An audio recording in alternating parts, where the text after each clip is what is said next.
Hi, my name is Karabo Mutulwe. I'm the Commercial Director of Tsukuru, trading as Oukitel South Africa, and we specialize with water, dust and shockproof devices. The industry term is rugged, and we've done a project with Lapalala Wilderness, and I'm joined here today by Tim Fynn, who looks after operations, and we're going to have a brief chat in terms of how they integrate technology in their conservation efforts and also keeping the environment sustainable as well as safe.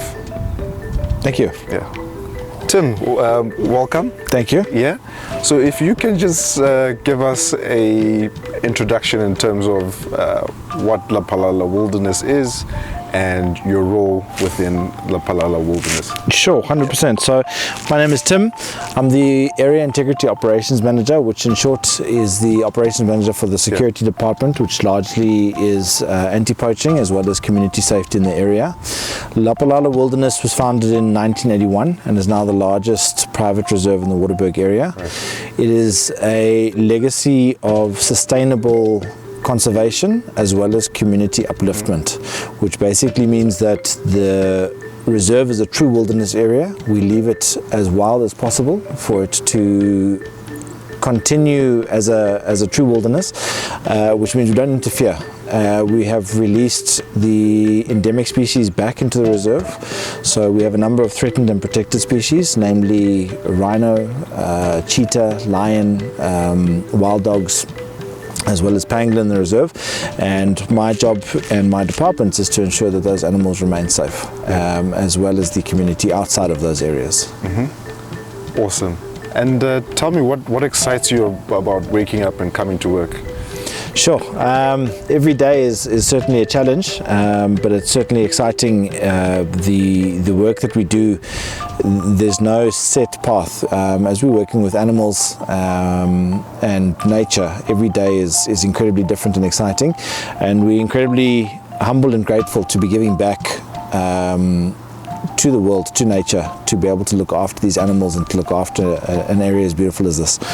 So to be part of a project that focuses solely on conservation and sustainable conservation as well as community upliftment is really humbling, and just to be able to give back, to put back to what we take. You know, we take a lot from the world, so to be able to protect an amazing property for no commercial gain whatsoever, but only for the legacy of creating a sustainable wilderness. It's really exciting, and it's a lifestyle that we live. It's certainly not for the faint of heart. Sure. There's very long days, very long nights, cold, rain, fire season, and a number of different challenges, but we wouldn't trade it in for the world. Yeah. And last night you took us through amazing technology that you guys implement, and the passion of the people that are on the ground. Maybe if you can chat to us a little bit in terms of how you integrate AI technology and human resource to do what you do.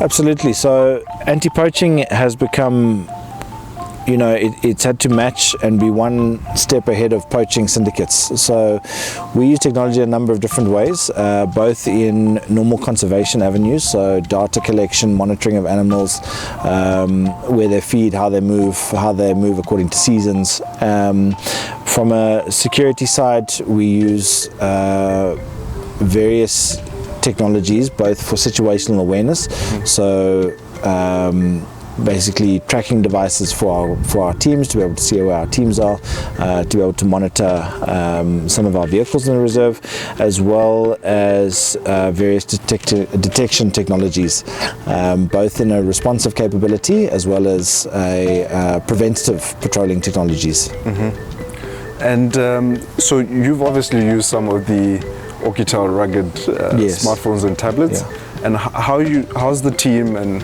yourselves currently using this type of technology with all the other softwares that you use? Sure. So when we got in touch with Oukitel, our demand was quite simple in terms that we needed a rugged device that could also deliver a high performance RAM capability that could run multiple apps.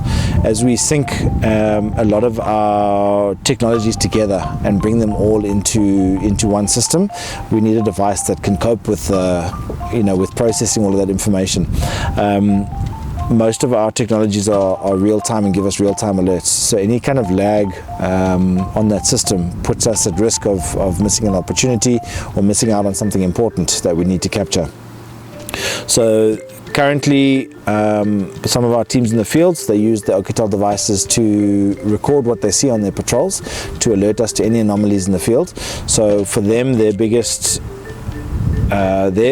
needs on a device will be, obviously, the longer a battery can last, the better, that it doesn't die at a crucial moment when they need to record things. And all of that data collection is immensely important for both the conservation point of view and the security point of view, for us to analyze, to see are we hitting the right targets, are we focusing on the right areas, and to be able to sync up those devices with other technologies seamlessly is absolutely key, and that's where Oukitel's really stepped up.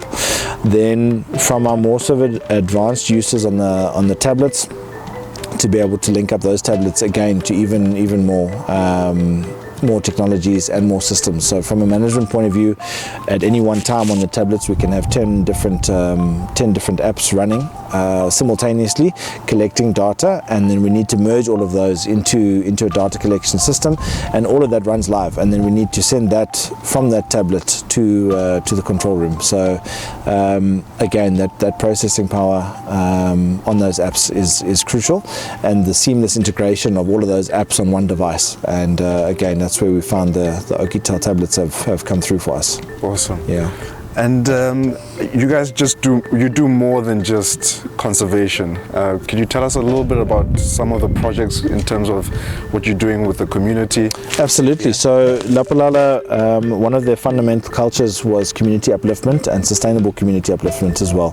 So other than just providing jobs, there's business opportunities that are created inside the community surrounding Lapalala.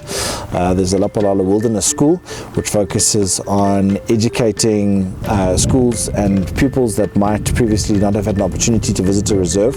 So they get sponsored in, and they are currently funding and assisting 80 schools where they bring them into the reserve.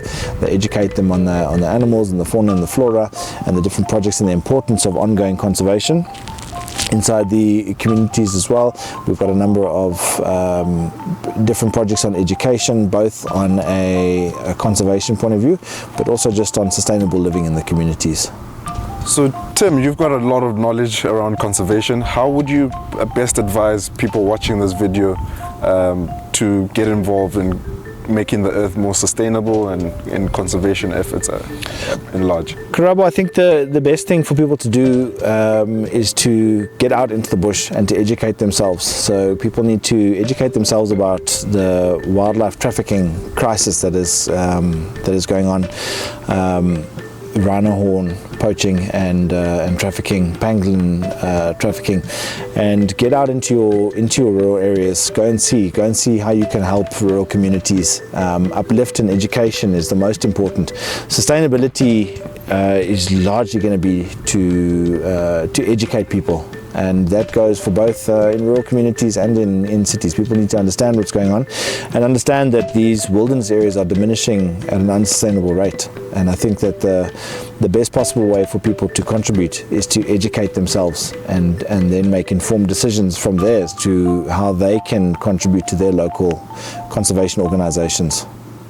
Awesome. Thank you so much, Tim. Pleasure. Thank you.